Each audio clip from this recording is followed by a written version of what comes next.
Good afternoon. Thank you for that. I thought I'd start with a story. It was a great line I heard when Bono of U2 was trying to get Frank Zappa to do a collaboration with him. Apparently admired him greatly. And he'd been badgering him with letters and emails and so on. And Frank Zappa wrote back with the immortal, "Dear Bongo, no."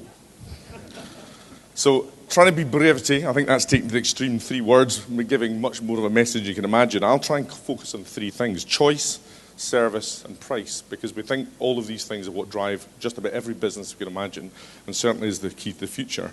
And I'd argue that competition is the best thing that's going to actually deliver all of that. And what I'll do is I'll spend a little bit of time about what we've been up to in our new competitive environment up in Scotland, and then I'll come to what we would hope for coming out of the London and South East market in terms of what we'd like to see coming for the UK.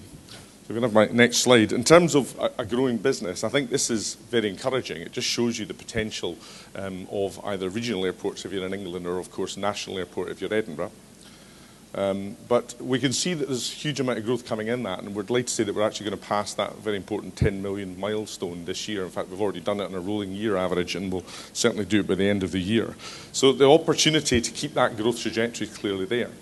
Now, it comes from many things. Obviously, by far and away the greatest volume, and this is going to be true of all aviation, is going to be the low-cost carriers into the short-haul market. And we've heard very eloquently from Andrew earlier on about how that's going to drive it. And we absolutely believe that works because, again, direct services are going to be at the core of everything we want to provide for our customers. But on the next slide, it's interesting also that in the long-haul market, just how far you can come. The top there before GIP purchased Edinburgh, where Edinburgh was really the little brother or the little sister of Glasgow under BA ownership, where they'd focused all their efforts over many years. We only had one long-haul airport, although over the previous years we had managed to improve our connectivity to many other hub airports in Europe.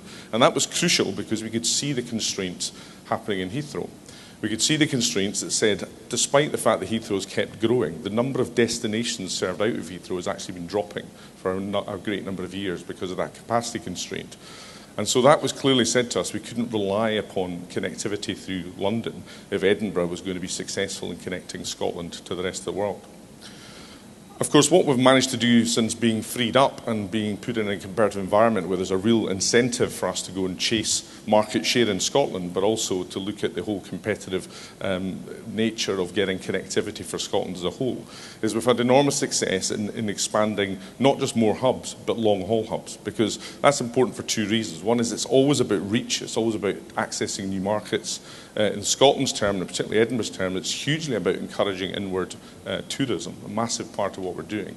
But also recognising that the real growth, particularly in the Middle East, and indeed I think in our renewed efforts in North America, are going to come from these other airlines connecting us to the rest of the world. So going from one long-haul hub in New York through United to 2.5 years, 3 years later, which we'll have for next summer, we're going to have 7 long-haul hubs there. So a really key issue. Now, what's great about that is things like Chicago, which started this year, about half of that is point-to-point travel. People are coming from Chicago to Edinburgh, Edinburgh to Chicago, and they've made that direct connection. So we know that's going to be attractive. But equally, as Andrew pointed out really carefully, these things only work if you've also got the connecting traffic over these main hubs like Chicago, like New York, like Toronto as well. So really important that we can keep that going. So next slide, thank you. If we want to keep doing what our customers tell us they want us to do. We want to be doing the choice, so we need to keep improving connectivity. People will always want to fly direct if they can, so we're going to keep expanding our European connections. That's where we're going to get most of our volume, but we're also going to keep focusing on trying to get better connectivity to world hubs as they go forward.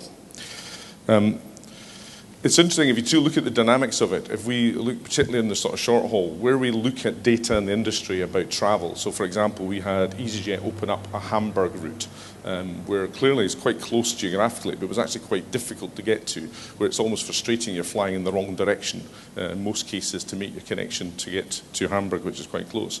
Typically, we see a multiple of 4 to 10 times demand when we go from an indirect flow to a direct flow, and that's been replicated across most of the routes we've seen. In the case of Hamburg, it was a 15 times multiple. So we just created that market by making it easy and affordable to get there, and hopefully experience a great service both through the airports and through the airline as a whole.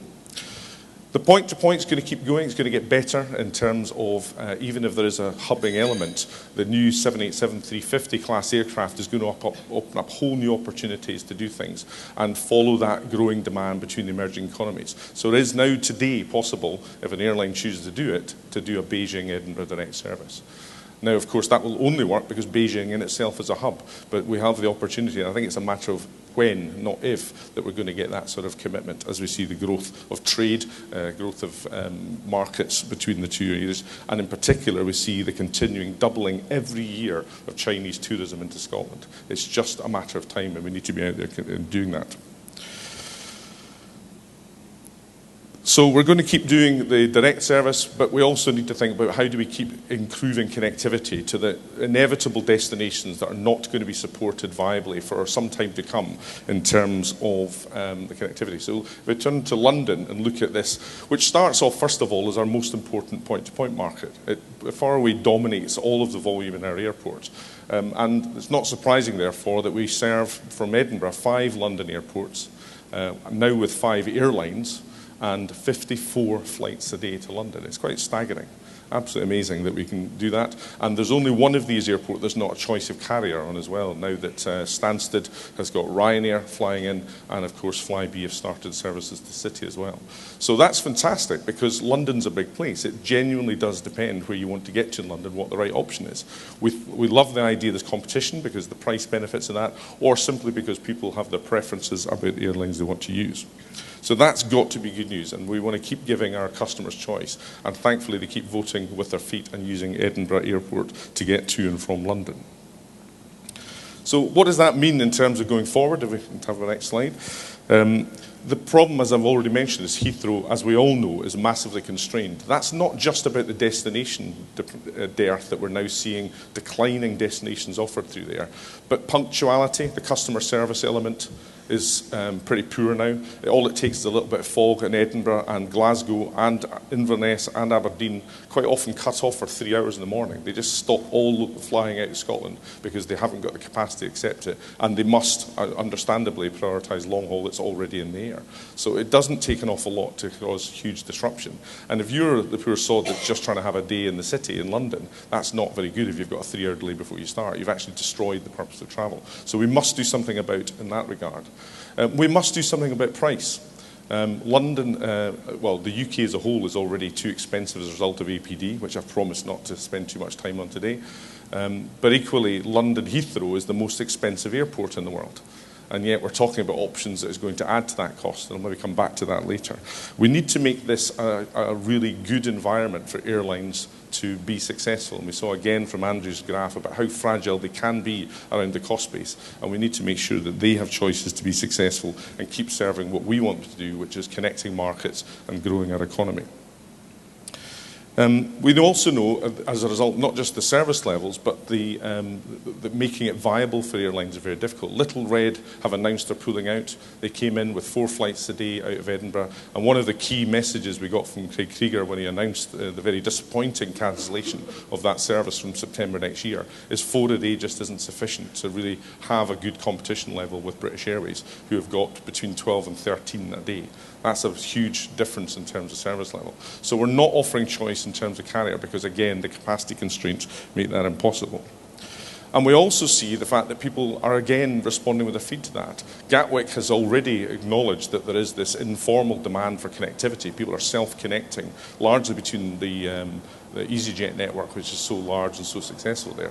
But they've responded by actually offering an airport-supported self-connection service where if you can buy in advance and they will look after your luggage and they'll look after the connectivity and insure you against missed connections, which obviously would normally be the idea of the airline to look after you. So again, there is a latent demand there for doing that, and if we can actually just recognise that and move that forward, then we can still make sure that people coming out of Scotland have the best possible choices with the best possible service, and of course, very, very crucially, the best possible price for doing that. So I think there's some very key messages in there.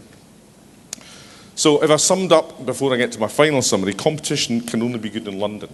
We've already seen that being released with now separate ownership of Gatwick and Stansted. Stansted's still relatively new guys in the block under MAG, but we already see them responding and doing great things there, not least doing deals with airlines encouraging growth there. And we've benefited from that ourselves with Ryanair coming on and doing the Stansted route. But if you look at Gatwick, I think there'll be very few in the room that haven't recognised the service level improvements that have been delivered as a result of that competition. It is genuinely a great opportunity to release that energy and that choice that the clients want. So Flybe and Ryanair, new entrants from Edinburgh to London, can only be good overall. Airline choice must be about what we all want, low-cost operations where they need it. And even if they're not a low-cost operator, they certainly don't want to be paying more than is necessary, or certainly a lot more than they can get in other choices. The access route to London for our passengers is absolutely crucial. It really does matter where you want to get to, whether you want to choose London Luton or London Gatwick or the City or Stansted for that matter. So let's make sure that there's capacity everywhere and that people have the choices they want. And of course, punctuality, the sort of hidden issue here, where the experience of many people flying to London at the moment, particularly from the short-haul routes that get hit so hard when there's disruption, is a particular issue. And again, putting all our eggs in one basket, I will say, I think is extremely risky when we keep concentrating on one airport. So, and finally, in summary, new London capacity is essential both for point-to-point. London is always going to be our biggest market in Scotland and for the rest of the regions, but it's also essential to foster more connectivity and to allow transfer to markets that we won't be able to sustain in the short term and viable. But I don't see any reason, and the evidence doesn't suggest, that that needs to be through Heathrow alone.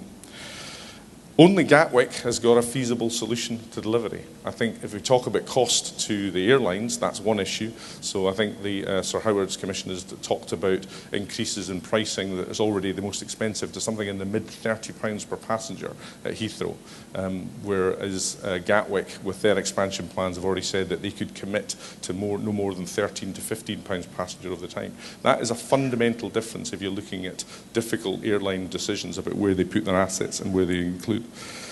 Route choice is absolutely crucial in terms of getting us in there. But I also think we should be very, very considerate about the impact on the regions if Heathrow's plans are put forward. The suggestion is there's something just short of £6 billion would be required from the public purse to support surface access.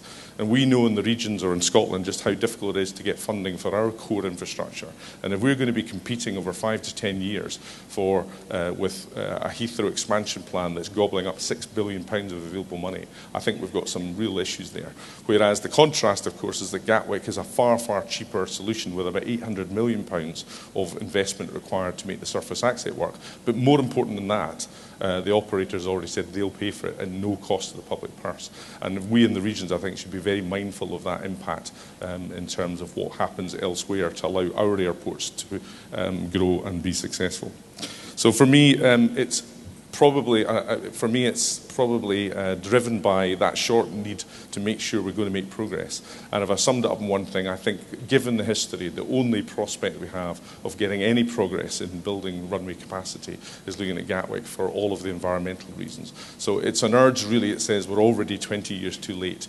Let's just make sure our political leadership, if we ever see it around aviation, is backing something that is deliverable and follows through in that so that we can actually get on with being as successful as we could be in the regions. Thank you very much.